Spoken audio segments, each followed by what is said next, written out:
HP 4G cuma 600 ribuan. Bisa apa ya HP murah ini? Saya Arya dari Gadget Gaul dan inilah review Android A.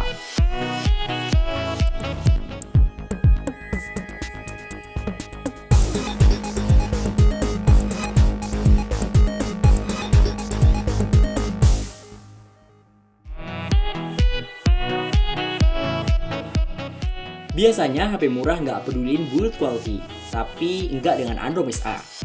Desain bodinya rapi, nggak bunyi krek-krek kalau ditekan-tekan. Saya sih suka dengan bahan plastik doff di bodi belakang sampai ke frame samping ini. Lembut banget dan gak gampang ninggalin bekas minyak kalau kelamaan dipegang. Penempatan tombol power dan juga volume di sisi kanan udah dijangkau jempol, pas ditekan juga empuk. Cuma, respon tombol powernya emang agak lambat. Masih kerasa ada jeda pas nyalain perangkatnya. Terlepas dari absennya backlit pada tombol kapasitif dan gak ada LED notifikasi, desain Android A menurut saya udah top untuk HP dengan harga 600 ribuan. Bagian muka didominasi layar 4,5 inci yang beresolusi WVGA dan kerapatan 218 ppi. Tentu nggak serapat layar SD apalagi Full HD, tapi resolusi layar segini masih cukup nyaman kok buat pantengin foto-foto gebetan kamu di Instagram. Keterlihatan layar di bawah terik sinar matahari patut diacungi jempol berkat teknologi SVI alias Sunlight Visibility Improvement. Bukan sabun buat nyuci piring itu, tapi SVI ini adalah teknologi dari Qualcomm yang bikin layar tetap kelihatan cerah dan jelas ketika dipandang di bawah terik sinar matahari. Layar Android A nggak pakai lapisan kaca kuat kayak Dragon Trail atau Gorilla Glass. Cuma ada anti gores bawaan yang udah terpasang sejak dari boxnya. Kualitasnya? Gampang kegores dan nggak bekas. Saran saya, lebih baik pasang tempered glass yang lebih tangguh ya. Untuk HP 600 ribuan, konektivitas 4G LTE adalah suatu kemewahan. Kamu bisa leluasa streaming YouTube selama masih ada kuota. Awal ngaktifin paket internet juga udah dapat bonus data 8GB.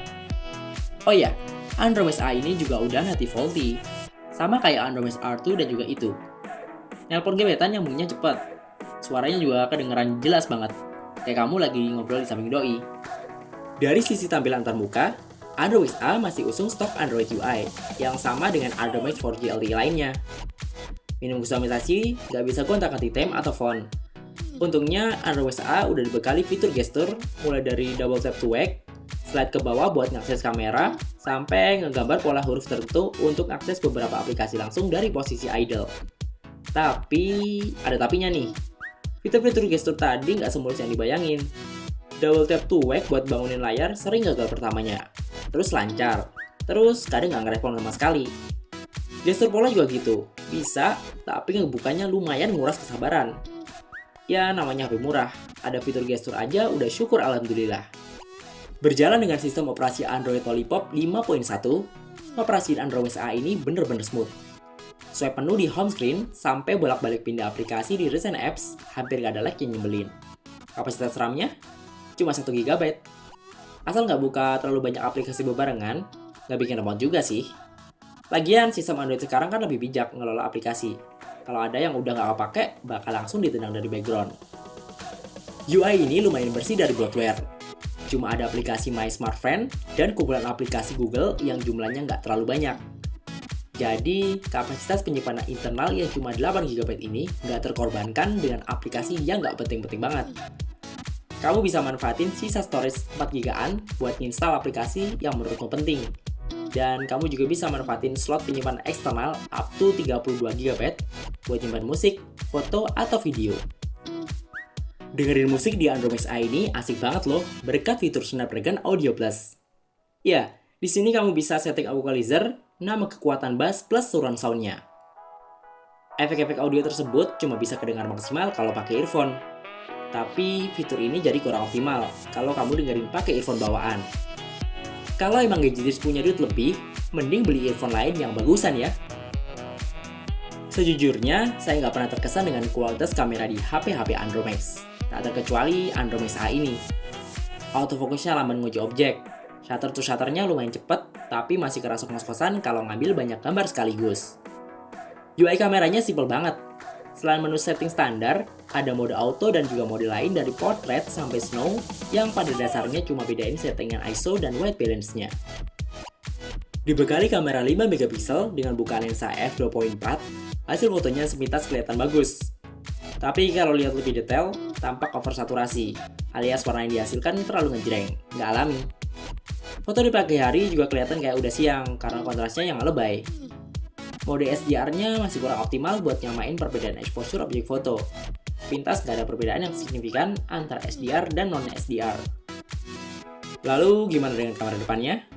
Sama-sama punya resolusi 5 megapiksel, warna hasil foto kamera depan lebih alami. Cuma, detail ketajaman fotonya masih di bawah kamera belakang. Noise-nya masih menghantui dan ngurangin detail objek untuk foto-foto indoor. Tapi masih dalam batas wajar kok.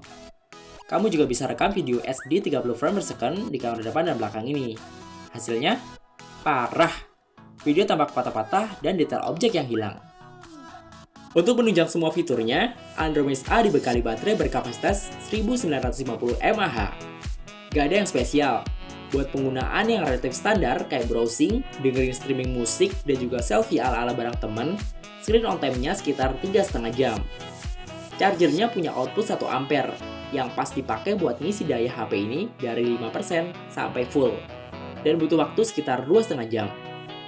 Dibanderol di bawah Rp650.000, tentu kita nggak bisa ngarep dapat performa ngebut di Android A. Buat main game standar kayak tahu bulat sih nyaman-nyaman aja. Tapi saya nggak nyaranin buat main game-game 3D yang berat di HP dengan chipset 32-bit quad-core Snapdragon 210 dan GPU Adreno 304 ini. Takut ngerasa dikecewain aja, kayak abis nyatain perasaan, ditolak gitu aja. Buat para jamaah antutu dia, nih saya kasih tahu skor benchmark Android A. Untuk sensor, HP ini hanya dibekali dengan beberapa sensor utama aja, kayak proximity, accelerometer, dan juga sensor cahaya. Gyroskop? Jangan ngarep. Lalu, buat siapa sih Android A ini? Smartphone ini jelas bukan buat gadgeters yang doyan main game atau foto-foto pakai HP. Dengan Sunlight Visibility Improvement dari Qualcomm, koneksi 4G LTE, dan juga ketersediaan GPS, smartphone ini cocok buat ojek atau urir online karena pekerjaan sehari-hari yang menuntut mereka untuk lebih banyak berada di luar ruangan, menerima order dengan cepat, dan mencari alamat. Harga Android A yang sangat terjangkau ini membuatnya juga cocok menjadi smartphone pertama untuk anak, adik, atau keponakan kita yang masih SMP atau SMA.